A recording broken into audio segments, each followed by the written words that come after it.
Thanks so much for your time. My name is Lillian Muli, and it's time for One-on-One.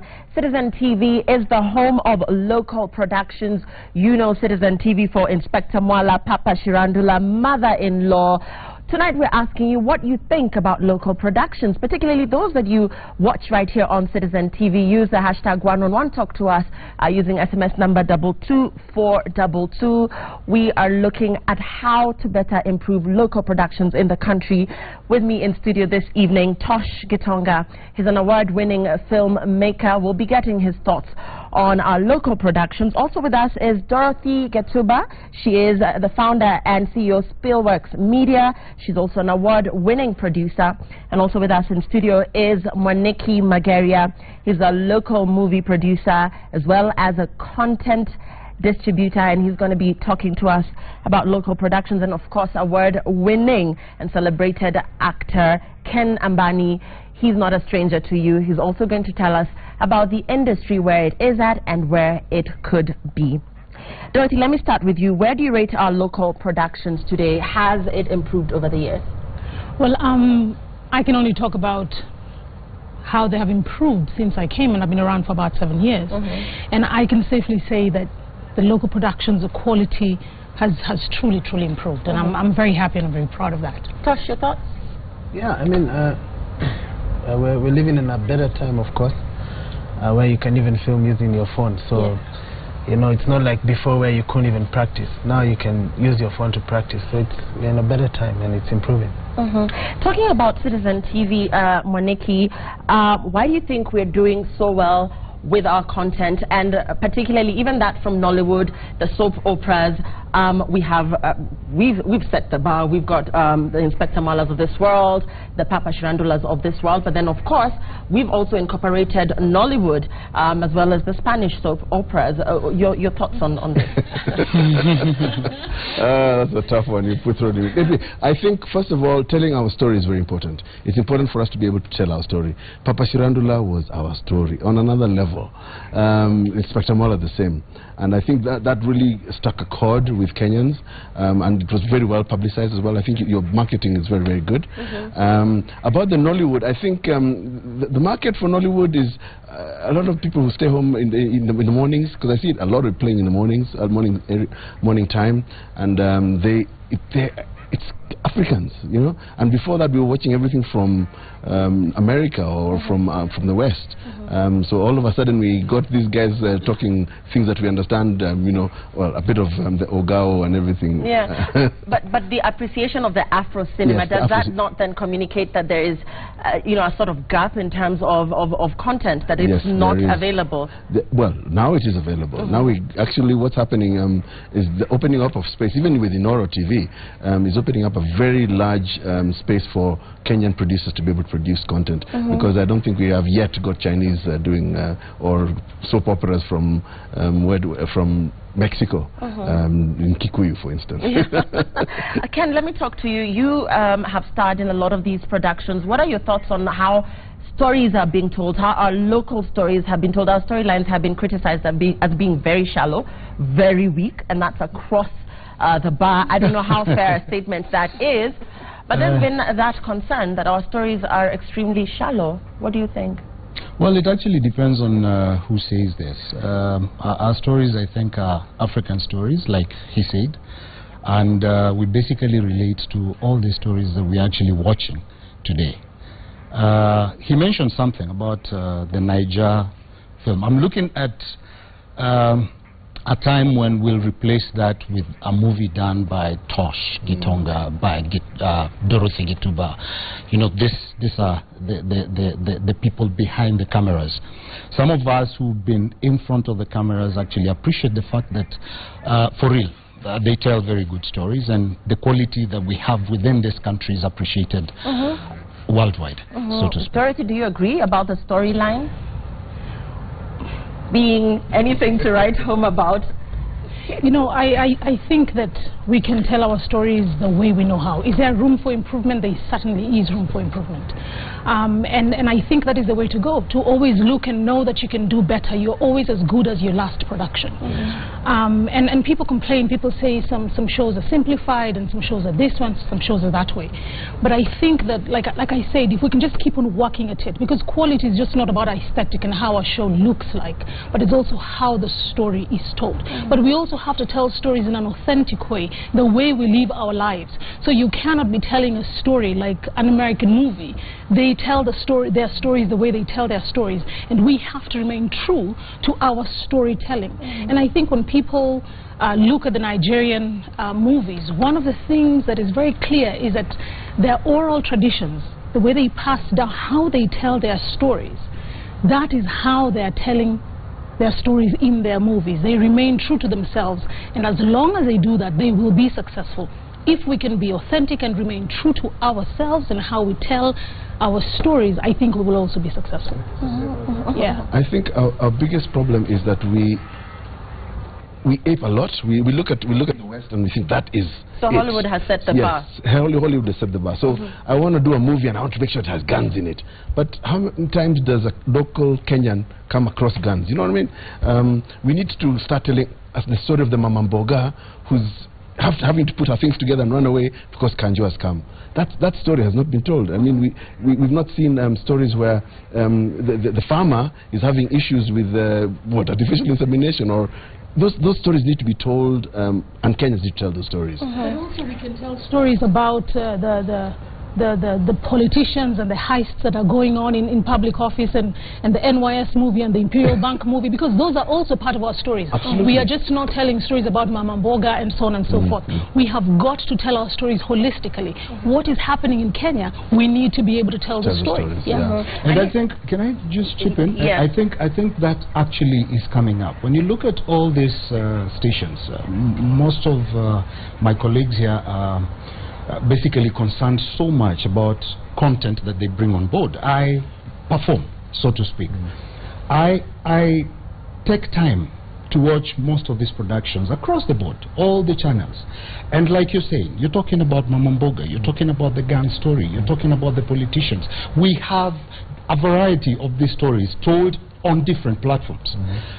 You might not be able to see it, and that is why I said from the word go that it depends on who is saying that we are not telling our stories, because we basically have a bias towards, you know, what we believe in, and more often we decide, I'm going to stick to Citizen and I'm going to stick to Papa Shirandula, and that's all I know as far as local content is concerned. But Tosh, do you not think that perhaps Papa Shirandula is doing very well? Because everybody has a security guard. Everybody has a mother-in-law that is extremely annoying. Okay, that's arguable. But I mean, the elitist stories, are those selling? Are those doing as well as the Papa Shirandulas of this world? Elitist stories. What is that? There are things that a lot of Kenyans like yours, relate to. I think this argument has been had for a while, and I find it quite. I've tried to think about it, and it's not about whether Papa Shirandula is elite, is not an elite. Oh, Sorry. okay, here we go. Sorry. It's small. Okay. Well, as Tosh takes a breather, hold that thought, Tosh. Let's listen in to one of our local productions. This is a Machachari. This is drama.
Well, as we continue to talk about local film, local productions, that was our very own production, Machachari. It features right here on Citizen TV. Tosh, I was talking to you before your little accident. Let's talk about storytelling once again. And just like Monique said here, you know, off camera, you know, our Kenyan story is not being told. The Mau Mau story has not been told. So going back to the elitist approach, which several productions are being viewed as taking, your thoughts on what you were saying earlier? Yeah, I mean, this elitist thing, it's not really elitist. I mean, it's either a car drives well or it doesn't. Yeah, there's no, and we keep saying that maybe we are waiting to make our films, like Margaria was saying, like the Americans. We're not trying to make the films like the Americans have already gotten there. Either the film has good sound or it doesn't have, you know. So we're all going towards one spot. For a film to be completely at its peak, it has to have good sound. It has to have, the cinematography has to be, you know, at that point where, because it's an experience you're giving to an audience. So we cannot say, we can't balance the two between elitist filming, and it's not really elitist filming. It's really aspiring to get the best out of everything, in everything we do. Yeah. The greatest challenge, Dorothy, with creating content, with production for you as a producer, what have you encountered in the market? Well, I've encountered the usual, you know, folks want champagne on a beer budget. You know, that's really how I can put it, and I think it's conversations we've had before. The financing is not sufficient. The cost is so high.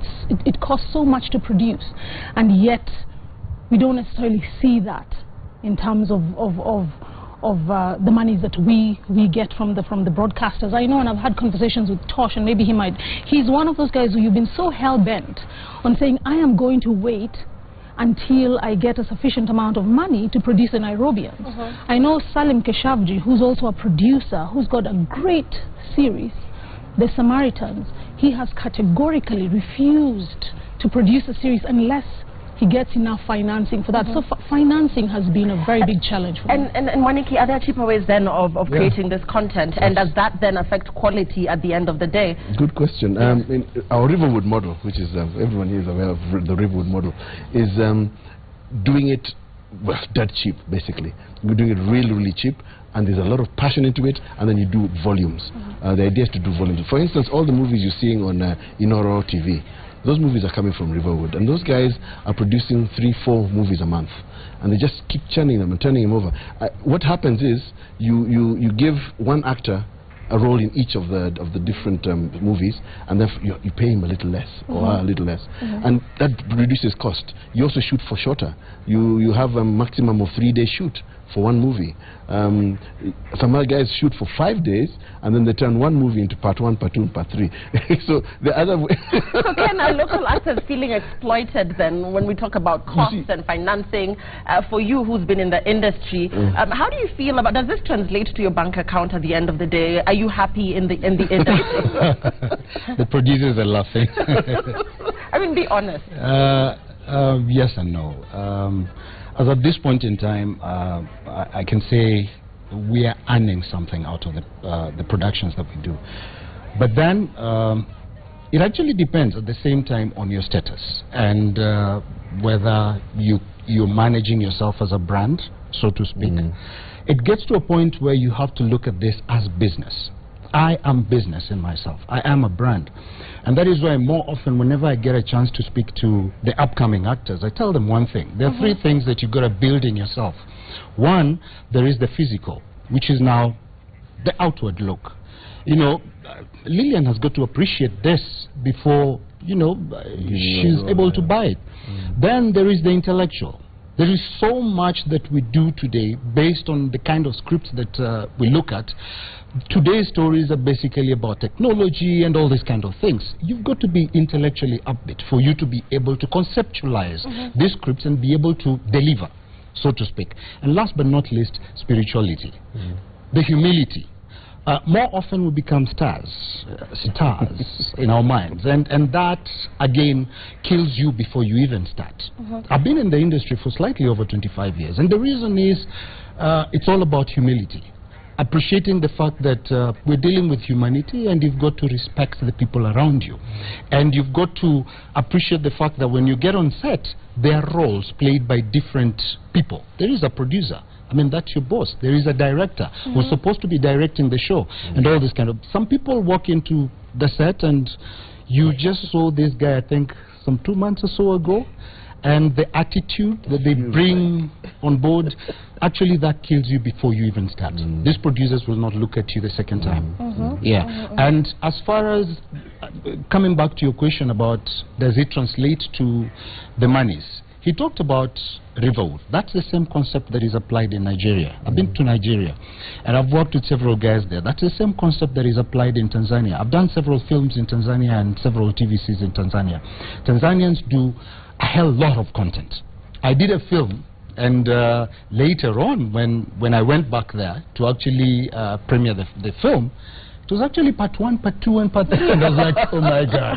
So it's all about the monies. And then there's a concept that I saw in Nigeria, that probably the private sector needs to tap into this, and probably the producers. This is business. I can go with a proposal to the bank and actually have Ken Ambani there as a brand of this movie and be able to get a loan. And because basically it will sell. The film will sell at the end of the day. But the problem we have again is our Kenyan brothers and sisters. Our Kenyan brothers and sisters. We do not appreciate our... We don't appreciate it, and I was going to talk about attitude. Let me talk to Dorothy about attitude. The fact that we will not flock our cinemas to watch a local production, but Hollywood blockbusters sell out. What are your thoughts on that? What's the way forward? Like again, I always say that comparing local films and Hollywood films is chalk and cheese, because you have a Hollywood film with Denzel Washington, who's a massive international brand. Yes, people are going to flock and they're going to watch Denzel Washington. We have, how many movie halls do we have in Kenya? 5, 6, 7? That's few. We can't even sustain the Kenyan population. But Kenyans are watching movies at home, so we cannot negate that. I know folks want to watch Nairobi Half-Life, and Nairobi Half-Life was on the streets being sold as well. I know he was not very happy about that. But I think it's important to recognize that Kenyans are consuming local content, you know, in what we call home entertainment. Are we promoting our local content? Well, for Riverwood, we have promos here on high rotation, but you know, for the other productions out there, for anything that's out, you know, say the latest film, are we promoting it? Are we aware that it's even out? Well, first of all, the cost for promoting a movie is very, very high. I mean, advertising, if I was giving a rate card for Citizen, I really can't afford it, because I'm not going to get that money back from the people coming to the doors. We have this thing that where local producers show one Kenyan movie every month at a Prestige Plaza. And the highest number of people we ever had in a hall that holds 215 people was 97 people. Which is... And that was fantastic. That was Leo by Gina. And the rest of the time we had 8, another time 25, you know. So Kenyans are not coming out. We used social media to talk about it. We used phone calls, you know, calling even our fellow artists and whatever to come and watch it. And it seems we do have to come to a place where we realize that chalk and cheese, we cannot compare ourselves with the West yet, but let's support what we have so that we can get to where they are. Nigeria did that, but you know, Nigerians have an attitude of they have that attitude. We don't have that attitude. But also, you know, Monique, I think in defense of the public, we have to give them something worth supporting. You know, we cannot just... Half-Life was absolutely... and people supported it. Well, didn't people went to the movie theater? Did you get what, 15,000? But you see what she said. I mean, if you look at America, they've built that industry for years. Yes. And for you to understand why America works and Hollywood works, you will go to a small town in America, you will not find a supermarket, but you'll find a cinema. Yes.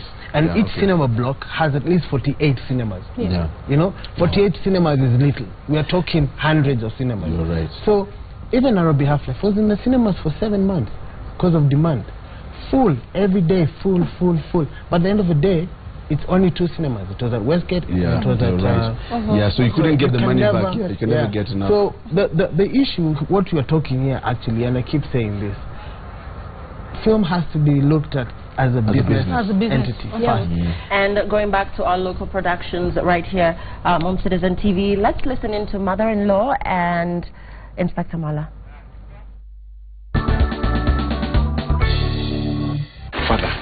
Father, you cannot do this. I don't want a fight. Who is fighting? Angie, please, nobody cares. There is something happening in Mwamba's house. She even cleaned your room and made his bed. What? Are you not allowing to kill my generation phone? And Charity Mwamba is at the center of it. I don't know what you're talking about. Mimi ni supervisor wenu. Mpende msipende. Mungu umetufanyia nini sasa? Why is someone turning their problem into my emergency? If it weren't for you.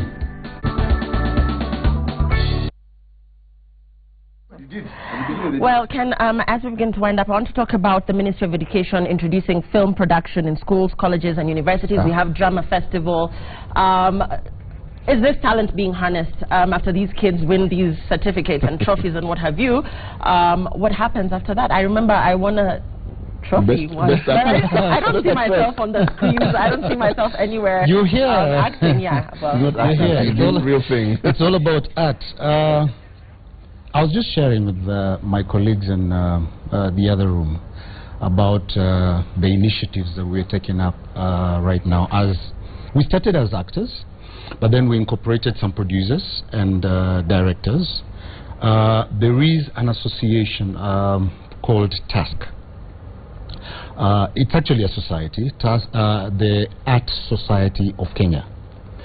What we did was we realized that as the Actors Guild, there was basically no power to, speak to the government. This started after, I think there was one of the actors in the local media passed on, and the best we could do was tuchange. We took him to Kakamega and we buried this guy, and then on our way back we started discussing, guys, is this all we'll be doing for ourselves? We need to come up with some kind of a group that probably recognized by the government, so that we'll be able to talk to the government. But it takes time for people to come together and do something. So this time Ojuang passed on.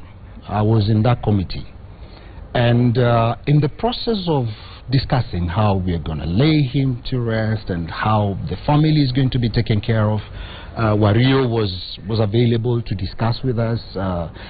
State House sent a representative to speak with us, and we thought, really, we cannot speak to the government as individuals, as Ken Ambani, as Dorothy Getuba, as Tosh. You cannot go to the government and speak as individuals. So we decided to engage a lawyer. We actually paid this lawyer out of our pockets as a group. We are about 20. We engaged this lawyer, and we got to realize that there's so many opportunities out there. You were talking about the drama festivals. This is what we were thinking as TASC. We're in Nairobi. By the way, last week I was in Mombasa. I engaged the county government of Mombasa on the same. We're in Nairobi. We want to tap into all these counties, get talent from all these counties. There is the drama festivals. The county governments will have their own kind of setup of structures of, bringing the youth together in the social halls that we used to have. You remember those days we used to have social halls? Where are they today? Yes, so still room for improvement there. Yes, Let me get Monique's thoughts on whether the government is doing enough, to support these local productions. And indeed, with the likes of Kalasha Awards, are we likely to see Oscars in this country at some point? Getting an Oscar, you mean? Just creating that platform where we can actually celebrate local productions, celebrate the actors as well. At such a high level.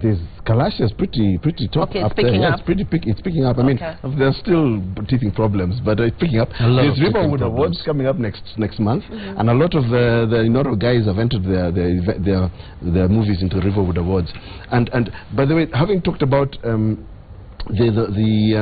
schools, I know the schools have an association film producing schools in Kenya, and those guys basically what they're doing now is taking movies from one region and showing them in another region. It's actually happening right now.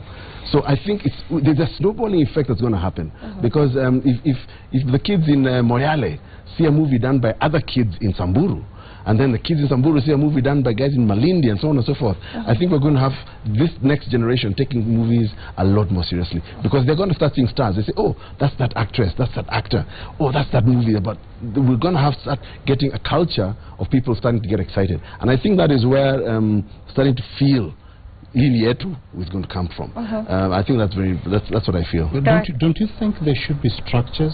But there is structures. They're actually doing it right now. They're working with the Department of Film Services. The government, I think, is trying to lend a hand. But if you look at the history of Nigeria, Nigeria did not wait. The Nigerians didn't wait for the government. They went ahead, and the government followed and said, oh, there's something happening here. So I think we need to move ahead as professionals, and the government will follow.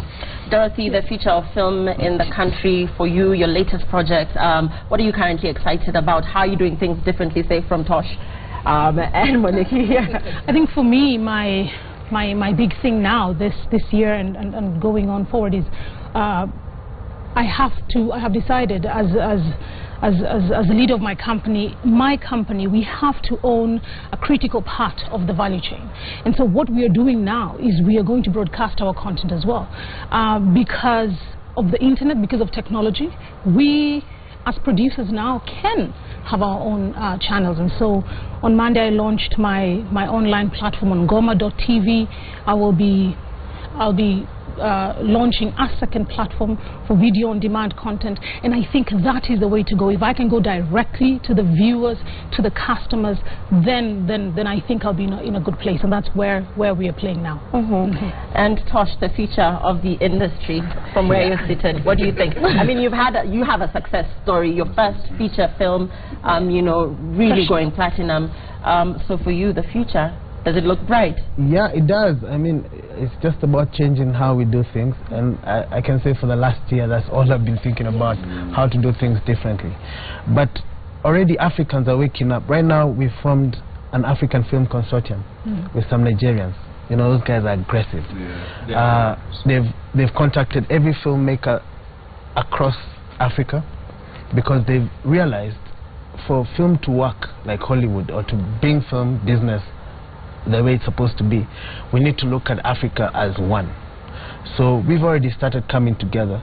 We're going to have the first conference March in Nairobi, where all these stakeholders from across the continent are going to come down here, and we're going to discuss and see how we can engage even equity funds to find a way of, you know, supporting each other. So if I make a film, you know, I'm getting support from across Africa so it's not only, you know, in Kenya where the numbers will never match. So that's happening. I'm also looking at ways of you know, the biggest thing we have is us, is our skills. You know, Nick Mutuma and Brenda started something online that you tell us the story, we'll make the film. And I thought it was quite interesting. So I called them up, and you know, we want to do something with it, even if...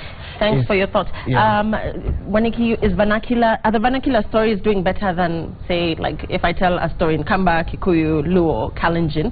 On VCD, yes. Are those doing better than... They're selling, I mean, we have a guy whose movie shows on Inoro today. He puts it on Twitter, makes a poster, puts it down in River Road, and sells 100,000 copies within a month. So okay, so as we close, guys, your favorite local film, I'd like to know just one, like just a title. Ken, what's yours? Like the one that you watched and you felt, this is it for me. Kenyan one. Am I? Kenyan produced. No, Kenyan produced. I'm not CGPG Debe. From a Whisper was a powerful film. We went places with From a Whisper, and kudos to Wanuri and crew for doing such a fantastic job. Yours? Mine, Bob Nyanja's Ragged Priest. Ragged Priest. I loved Ragged Priest. It was political, and yeah. It did it for you. For me. Dorothy, what's yours? My favorite Kenyan movie is the movie Tosh did. Nairobi Half-Life. Oh, yeah. Do I need to ask? Finally. Do I need to ask what's your favorite? You need to say Nairobi Half-Life. Of course, I can't say my film. So. What's yours? Well, I must say, gosh, that's difficult. You can say your film. Your favorite film. No, I'm trying to think between Something Necessary and Veve. I really like. Okay, yeah, Veve was also Veve was very good. Excellent. So we're celebrating the local film industry. The panel feels that we're growing, we're improving, we're doing very well. And of course, you know, Citizen TV is the home of local productions, so continue to keep it here as we celebrate the industry, as we celebrate local talent.